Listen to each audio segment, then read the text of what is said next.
Estudar a Bíblia na escola dominical. Vem mais de Deus aprender, fortalece e faz crescer. É domingo de manhã na EBD. Olá, nós estamos hoje na lição de número 13. Nós estamos em Atos e hoje nós vamos ver os dois capítulos, o 16 e o 17. E aí a gente vai ver a missão chegando lá na Europa, né? Nós vamos ver hoje a segunda viagem missionária de Paulo. E o nosso versículo-chave está lá em Atos 17, versículo 30. E lá diz o seguinte: Deus não levou em conta os tempos da ignorância, mas agora Ele ordena a todas as pessoas em todos os lugares que se arrependam. Atos 16, versículo 6, diz lá o seguinte, né? Nós vamos ver, é o início da segunda viagem missionária. E aí, realmente, a gente vai ver que o evangelho vai chegar pela primeira vez em solo europeu. Ainda não tinha essa divisão geográfica que tem hoje, né? Mas pra gente entender, né, o que estava acontecendo lá naquela época. 3 estratégicas províncias romanas, elas foram alcançadas nessa viagem, né, durante essa expedição. Quais foram elas? Tessalônica, Corinto e Éfeso. E aí a gente vai observar o que aconteceu. Essa passagem agora, né, que a gente vai ver o apelo do homem da Macedônia, está em Atos 16, versículos 6 a 10. Aqui é super interessante. Paulo lá naquela viagem, né, naquela expedição dele, ele estava dormindo e ele teve, nesse sonho, aparece um homem para ele e nesse sonho, esse homem diz o seguinte: passe a Macedônia e venha nos ajudar. E aí realmente foi o que aconteceu, né? Paulo realmente dirigiu-se àquela cidade. A Macedônia era uma província romana situada lá no norte da Grécia, né? E a gente vê então aquela região, aquele ponto ali estratégico sendo alcançado. Segunda parte, né, dessa viagem missionária, a missão já em Filipos, Atos 16, versículos 11 a 40. E aqui a gente vai ver 3 conversões super importantes nessa região. Lídia, que nós já vimos na EBD, estudamos sobre a vida dela, a jovem possessa e o carcereiro. E aí a gente observa o seguinte, como é que as coisas realmente vão se encaixando, né? Que tudo é um propósito de Deus. Então, primeiro vamos ver lá, a conversão de Lídia. E isso está lá em Atos 16, versículos 13 a 15. Numa reunião de oração, né, com um grupo de mulheres, está ali Lídia, elas estão assentadas à beira, né, de um rio. E quem era Lídia? Era uma vendedora desse tecido púrpuro, né? E esse tecido, ele tinha um valor muito especial naquela época, né? A gente vê que na Idade Média e lá na Antiguidade, as pessoas que tinham status, que tinham dinheiro, eles usavam esse tipo de tecido. Então, a Lídia, ela comercializava esse tipo de tecido. E ali, Lídia teve a oportunidade de ouvir o maior apóstolo de todos os tempos, e é claro, né, que não só ela, aquelas pessoas que estavam ali e a família dela, né? O texto diz o seguinte, que o Senhor abriu o coração, ela entendeu a mensagem para que estivesse atenta a tudo que Paulo dizia. E Lídia e a sua casa, eles foram o quê? Batizados. Segundo ponto, a gente vai ver a segunda pessoa, né, que foi alcançada aqui, aquela jovem adivinhadora. E aí nós estamos em Atos, capítulo 16, versículos 16 a 18. Novamente, Paulo e seus amigos estavam se dirigindo para uma reunião de oração. Olha que interessante. E a caminho, uma jovem sai correndo. E quem é essa jovem que vai ao encontro daqueles missionários? Ela era possessa de um espírito de adivinhação, e também ela dava grande lucro para os seus donos, né? E é claro, a partir do momento que aquela jovem foi liberta, né, ela trouxe prejuízo para os seus donos. Claro que eles não gostaram dessa situação, né? E a gente vê aqui, né, o carcereiro, como consequência a gente vai ver as coisas se encaixando. O carcereiro convertido. Nós estamos lá em Atos 16, versículos 19 a 40. Paulo e Silas acabaram com a esperança de lucro dos donos daquela jovem adivinhadora. É claro que eles não gostaram, né? Nada dessa situação. E a partir daí, nossos missionários, eles foram agarrados, arrastados, maltratados, açoitados e presos. Opa! E 3 fatos vão ocorrer lá naquela prisão. Oração e louvor, que nós temos isso lá em Atos 16, 25, né? Paulo e Silas cantando e orando na prisão. A gente vê um terremoto, Atos 16, 26, e aí a gente vê que esse terremoto não é uma catástrofe. Ele é o quê? Uma intervenção divina. Ele é um livramento do Senhor. Olha, interessante, né? Que aquilo poderia soar ali naquele momento como uma catástrofe, mas era o quê? Um livramento, era uma intervenção divina. E aí nós vemos um carcereiro em desespero, claro. Atos 16, 27. Por quê? Naquela época, se um preso fugisse, se tivesse fuga de presos, o carcereiro pagava, a vida dele era exigida em troca, né? Ou seja, ele tinha que pagar por aquilo, e um alto preço. É claro que ele ficou muito desesperado, né? E aí ele perguntou lá, né, para aqueles missionários, o que eu devo fazer para salvar a minha vida em tal situação? E aí ele tem uma resposta que nós conhecemos bem. Crê no Senhor Jesus e serás salvo, tu e a tua casa. O carcereiro, então, ele atendeu a resposta, ele entendeu, né? Ele compreendeu, ele foi batizado e toda a sua casa. É interessante como a gente tem, né? A jovem adivinhadora, o carcereiro, as coisas se encaixando, a soberania de Deus, Deus agindo, Deus atuando. A missão agora, né? Essa viagem missionária, ela vai chegar lá em Tessalônica e Bereia. 2 pontos super estratégicos, né? Nessa viagem missionária. Tessalônica era uma cidade portuária, era uma cidade marítima, era a capital da Macedônia. A missão de Paulo nessa cidade durou 3 semanas. Ele foi à sinagoga, como era já o costume dele, e primeiro estabelecer esse contato ali com os judeus para conversar, evangelizar. E aí a gente vê, né? Sempre nessa estratégia de Paulo, ele tem aquele diálogo ali com aquelas pessoas acerca das Escrituras e ele apresenta Jesus Cristo. Jesus Cristo é o Senhor. Judeus e gregos, então, eles foram persuadidos, né? Eles tiveram contato com aquela mensagem. Outros também ali, né? Naquele grupo, outras pessoas tiveram. Então, uns entenderam, uns compreenderam, uns aceitaram, mas outros não gostaram nada dessa situação, né? E aí Paulo e Silas tiveram que fugir daquela cidade.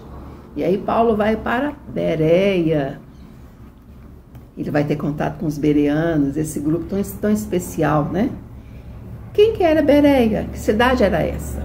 Era uma cidade fora, né? Mais afastada, era um lugar mais tranquilo. E nesse lugar viviam pessoas que tinham uma certa posição social, eles tinham uma educação, eles tinham acesso a uma educação, né? Então era um grupo de pessoas, eram pessoas estratégicas ali para o processo de evangelização. E aí o que a gente acontece? Paulo chega naquele lugar, ele ensina, né? Ele fala as coisas, mas olha o que é interessante. Os bereanos, eles recebiam a palavra, mas eles iam lá conferir se realmente aquilo era verdade, né? E às vezes a gente tem que sempre lembrar-se dos bereanos, né? Porque eles estavam sempre ali buscando, consultando, vendo a palavra, né? Para todas as situações da vida dele. Eles estavam, eles tinham essa questão de estudar, de ler, de buscar, né? Respostas para todas as coisas das vidas dele. Como resultado daquilo, muitos creram, né? Homens e mulheres, né, de uma alta posição social tiveram acesso ao Evangelho. E a missão, então, agora chega em Atenas. Paulo chega em Atenas, né? Que era aquele lugar. Nós estamos em Atos 17 agora já, tá? Versículos 16 a 34. Atenas era uma cidade muito idólatra, com muitos ídolos. Quando Paulo chega, ele vê aquela quantidade de ídolos, né? E esses ídolos, eles eram de ouro, de prata, de marfim, né? E entre eles tinha um que era o Deus desconhecido. E quando Paulo vê aquilo tudo, isso está em Atos 17, 16, ele ficou revoltado com aquilo, o espírito dele se revoltou, ele ficou indignado com aquela situação, né? E aí, o que Paulo fez?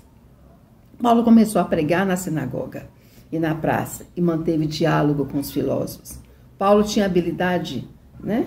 Tinha essa habilidade de pregar para filósofos, intelectuais e pessoas comuns. Ele tinha realmente, o apóstolo Paulo, a gente vai ver isso, né? Ele tinha essa questão, essa estratégia de falar para toda e qualquer pessoa. O que foi que Paulo disse ali, né?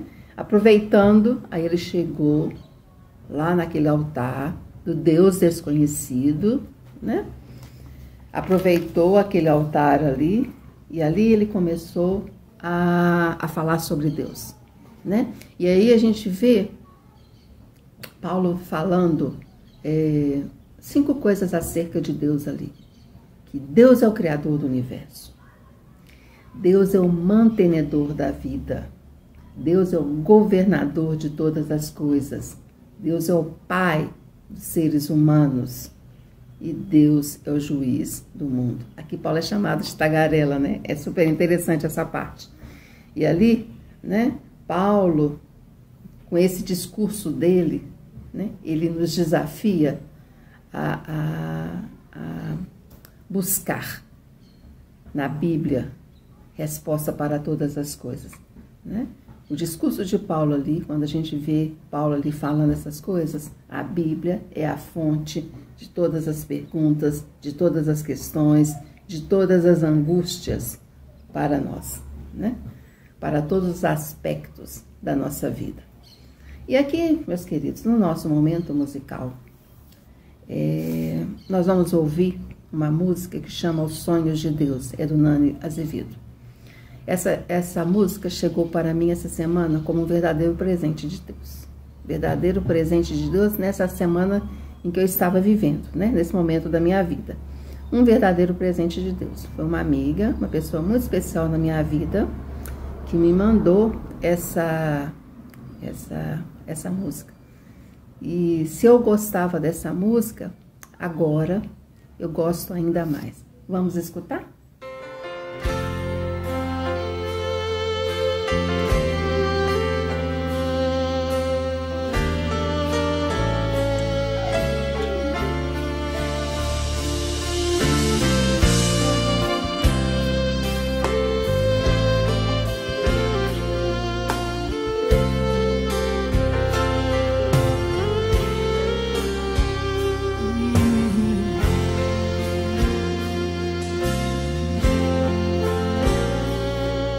Os sonhos de Deus são maiores que os meus. Ele vai fazer o melhor por mim. Quem crê nisso?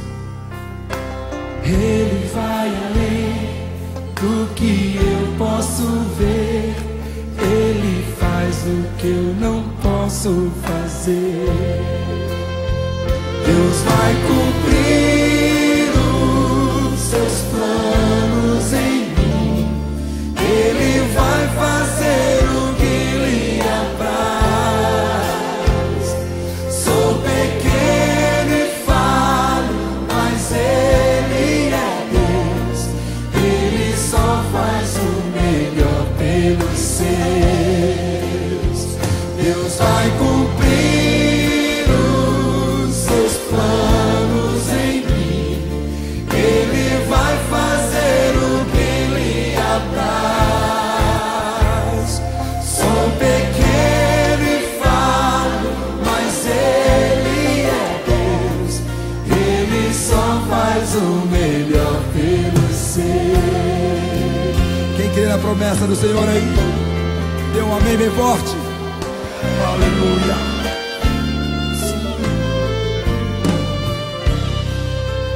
Os sonhos de Deus são maiores que os meus.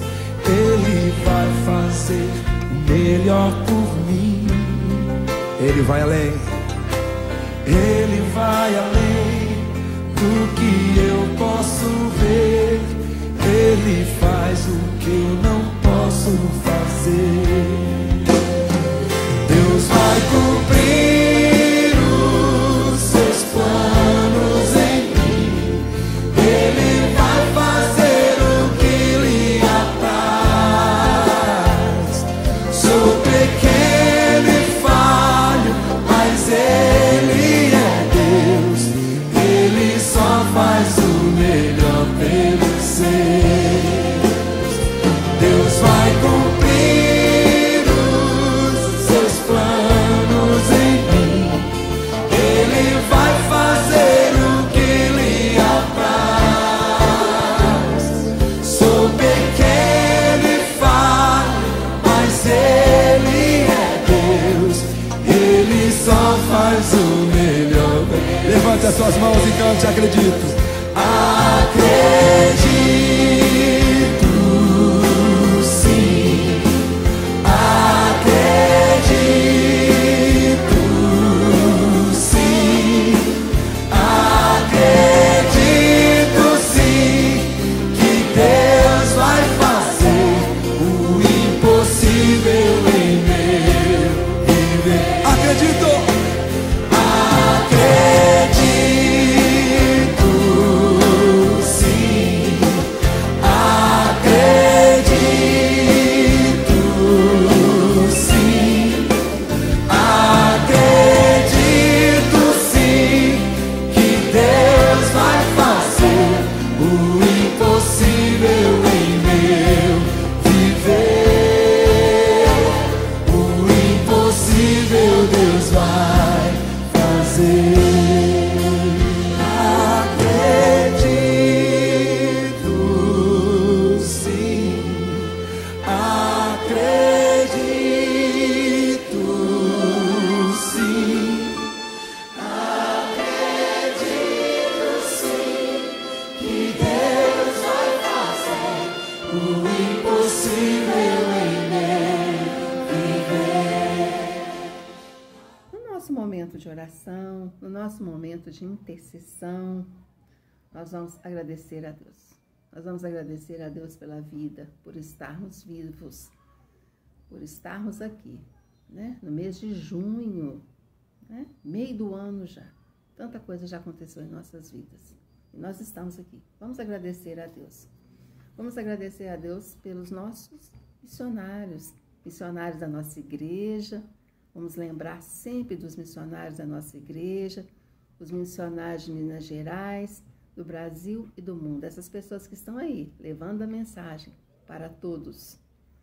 Vamos orar pelo nosso Brasil. Realmente o nosso Brasil, mais do que nunca, precisa do nosso clamor, né? Que realmente o Evangelho possa chegar a todas as pessoas. Vamos orar também, principalmente pelos nossos políticos. Vamos ter sempre nas nossas orações os nossos políticos. Vamos orar pelas nossas famílias. Família, né? Projeto de Deus, para que Deus esteja abençoando as nossas famílias, alcançando né, as nossas famílias, aquelas pessoas ou que estão afastadas ou que ainda realmente não tiveram a oportunidade de fazer essa decisão. Vamos orar, meus queridos, pelo nosso pastor Valquimar, esse homem de Deus, literalmente um homem de Deus. Vamos orar por ele, pela sua família, pela Lídia, pela Laís, pelo Saulo, para que Deus possa dar a eles saúde, possa cuidar deles e para que Deus possa colocar no pastor Valquimar, né, pessoas sempre próximas a ele para orientá-lo, né, para estar ali junto com ele nesse ministério, porque realmente, né, nós precisamos sempre ter próximos a nós pessoas para nos orientar, para apoiar, para dar uma palavra de apoio. Que Deus possa estar sempre colocando junto ao pastor Valquimar essas pessoas. Vamos orar, meus queridos, pela nossa liderança. Vamos orar pelos nossos diáconos, pelos nossos ministérios, pelas pessoas que estão aí trabalhando, para que Deus possa estar abençoando a vida de cada um. Vamos orar por esse grupo lindo da nossa igreja, nossos idosos e nossos enfermos. Vamos orar por eles, né?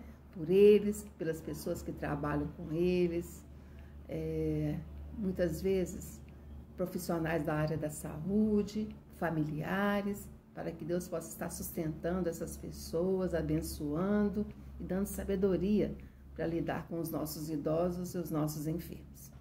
Vamos orar, meus queridos, pelos nossos dízimos, pelas nossas ofertas, pelas pessoas que estão dizimando, ofertando e pelas pessoas que ainda não estão fazendo por algum motivo, né? E vamos orar pelo nosso bairro. Nós estamos aqui no bairro Padre Eustáquio, né? Há um propósito de Deus para a nossa igreja aqui. Vamos orar pela nossa igreja, pelos nossos vizinhos, pelas pessoas que estão vindo, né, que já estão chegando para a nossa igreja e que muitos outros possam vir. E que realmente nós possamos fazer nesse bairro toda a diferença. Esse bairro profundamente católico, enraizado aqui nessas tradições. Que a Igreja Batista das Alterosas faça a diferença nesse local. E vamos continuar estudando Atos, né? Vamos aí seguindo nas viagens missionárias agora. Que você tenha uma boa semana, que Deus te abençoe e até breve.